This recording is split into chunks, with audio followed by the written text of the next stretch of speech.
दोस्तों, ये छोटा सा परिंदा हाउस स्पैरो कहलाता है, जो कि आमतौर पर हमें देहाती इलाकों के अंदर सबसे ज्यादा देखने को मिलती थी। लेकिन अब ऐसा क्या हुआ कि अचानक से ये दिखना बंद हो गई।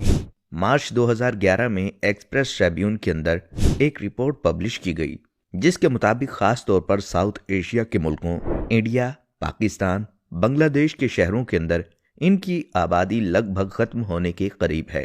और ये खबर इंतहाई खतरनाक है, क्योंकि अगर ये चिड़ियां हमारे माहौल से गायब हो जाती हैं तो ये बात याद रखें कि इंसानों को ऐसी जानलेवा बीमारियां शुरू होंगी जिसके बारे में हमने आज से पहले सुना भी नहीं, और ना ही उनका इलाज मुमकिन होगा। लेकिन कैसे, आइए जानते हैं। देखें, आज बहुत सारे फैक्टर्स ऐसे हैं जो कि सिर्फ इन हाउस स्पाइरस को नहीं बल्कि कई लोकल परिंदों के नस्ल को एक एक करके खत्म कर रहे हैं। सिर्फ कराची शहर के अंदर इनकी पॉपुलेशन तकरीबन 80% तक गिर चुकी है। बिल्कुल यही हाल भारत के अंदर भी है, और वहां पर भी इनकी पॉपुलेशन 80% तक गिर चुकी है। 1958 में चाइना के लीडर माओ ने एक ऐसी गलती की थी जिसकी वजह से 4.5 करोड़ लोगों को अपनी जान देना पड़ी। दरअसल हुआ कुछ यूं कि चाइना के अंदर अगले 15 साल का एक मंसूबा बनाया गया कि इकोनॉमी को तरक्की देकर इसे अमेरिका और बरतानिया के बराबर पहुंचाना है। लिहाजा उस टाइम एग्रीकल्चर की परफॉर्मेंस को बढ़ाने के लिए माओ की हुकूमत के अंदर ही ग्रेट स्पाइरो कैंपेन को चलाया गया, जिसके मुताबिक चिड़ियों, चूहों, मक्खी और मच्छरों को बिल्कुल मारकर चाइना से खत्म करने का प्लान बनाया गया।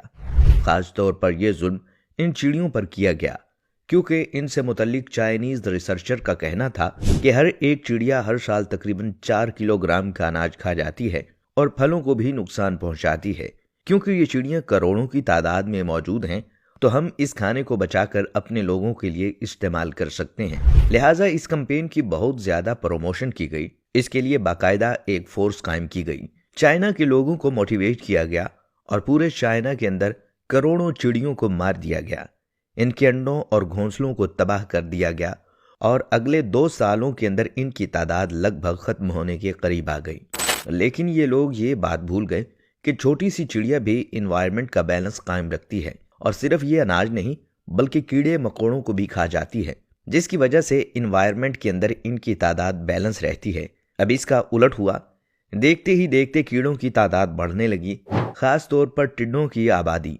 ये बड़े बड़े झुंड की सूरत में आते और हजारों एकड़ पर फैली फसलों को चट कर जाते। चाइना के लोगों ने ऐसा हमला पहले कभी नहीं देखा था, लिहाजा इस बार उन्होंने इससे बचाव के लिए स्प्रे भी शुरू किए।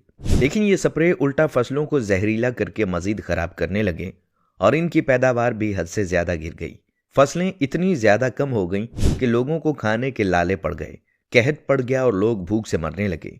इतनी बुरी हालत हो गई कि लोग सिर्फ मट्टी खाकर गुजारा करने लगे। आखिरकार माओ ने तंग आकर 1960 के अंदर यह प्रोग्राम बंद कर दिया, लेकिन अब तक बहुत देर हो चुकी थी। 1958 से 1961 तक तकरीबन भूख की वजह से 4.5 करोड़ लोग मारे गए, और इसके पीछे सिर्फ और सिर्फ एक छोटी सी गलती थी, और वो ये थी कि परिंदों को मार देना। और इस वक्त बिल्कुल यही हालत हमारे मुल्क की होने वाली है। एक अहम वजह के दरख्तों की कटाई की वजह से होने वाले हर साल टेम्परेचर के अंदर इजाफे की वजह या फिर ग्लोबल वार्मिंग की वजह से ये छोटा सा परिंदा अब मजीद गर्मी और सर्दी को बर्दाश्त नहीं कर पा रहा। शदीद गर्मियों के अंदर लोगों ने अपनी छतों पर पानी तक रखना छोड़ दिया है, जिसकी वजह से ये छोटा सा परिंदा भूख और प्यास की वजह से दम तोड़ रहा है। लेकिन अफसोस कि आज इस बारे में किसी